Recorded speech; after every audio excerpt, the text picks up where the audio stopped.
আচ্ছা, তোমরা কি আমাকে মেনে নেবে বলো তো এই কথাটা শোনার পর? হ্যালো এভরিওয়ান, কেমন আছো তোমরা? আই হোপ তোমরা সকলেই ভালো আছো, আমিও ভালো আছি। এই ভিডিওটা হচ্ছে সেই যে কয়েকদিন আগে গেল শিবরাত্রি তার ভিডিও। সেই ভিডিওটাই তোমাদের সঙ্গে শেয়ার করতে এতটা লেট হয়ে গেল। তো যাই হোক, দেখো শিবরাত্রি উপলক্ষে কিন্তু আমাদের এখানে বড় করে যজ্ঞ হয়। তো আমার শ্বশুরবাড়ির এখানে তো দেখো সেই যজ্ঞ এখন চলছে।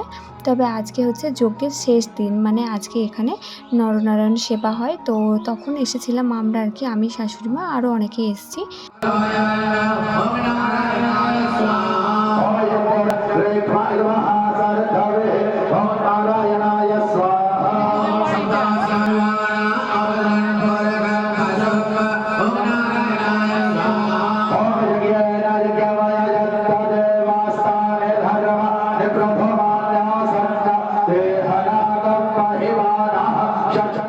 তো তোমরা দেখতে পেলে, এরপর হবে কুমারী পূজা।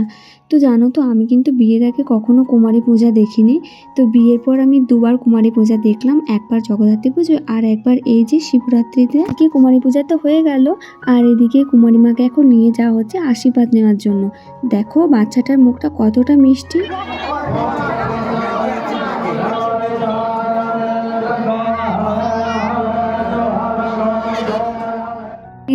এই যে দেখো যজ্ঞের আগুন। তো এই শিবরাত্রির 3 দিন ধরে চলেছে এই যজ্ঞ। জানো তো আমার শ্বশুরমশাই বলে আগে নাকি আরো অনেক বড় করে এখানে যজ্ঞ হতো, তো এখনো পর্যন্তই চলে আসছে সেই যজ্ঞ। প্রত্যেক বছর শিবরাত্রিতে এখানে যজ্ঞ হয়। তা গ্রামের মঙ্গলের জন্য এর থেকে ভালো জিনিস আর কি হতে পারে বলো তো? তো দেখো এখানে যিনি মহারাজারা এসেছিলেন সবাই মিলে এখন পরিক্রমা করছে।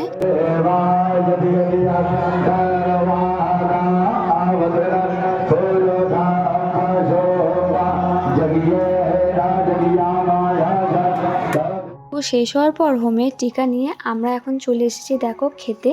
তো এখানে প্রচুর লোক খেতে বসে গেছে। তো একটু ওয়েট করতে হবে আর কি, কারণ বুঝতেই পারছো এত এত লোক খায়, এখানে প্রচুর লোক খায়। তো ঠাকুরের ভোগ খাওয়ার একটা আলাদাই শান্তি, তাই না বলো? তো সেটা ওয়েট করে হোক বা সহজেই পেয়ে গেলে। তো যাই হোক, এখানে দেখো বসে বসে এখন ভাবছি কখন আমাকে পাতা দেবে। দেখো ফাইনালি দিয়েই দিয়েছে। তো চলো এখন আমি খেয়ে নিই, আর তোমাদের ভিডিওটা কেমন লাগলো কমেন্টে কিন্তু জানিও। তো চলো আজকের মতো তাহলে এখানেই টাটা। আবারও দেখা হবে নেক্সট কোনো একটা ব্লগে। সবাই ভালো থেকো, টাটা।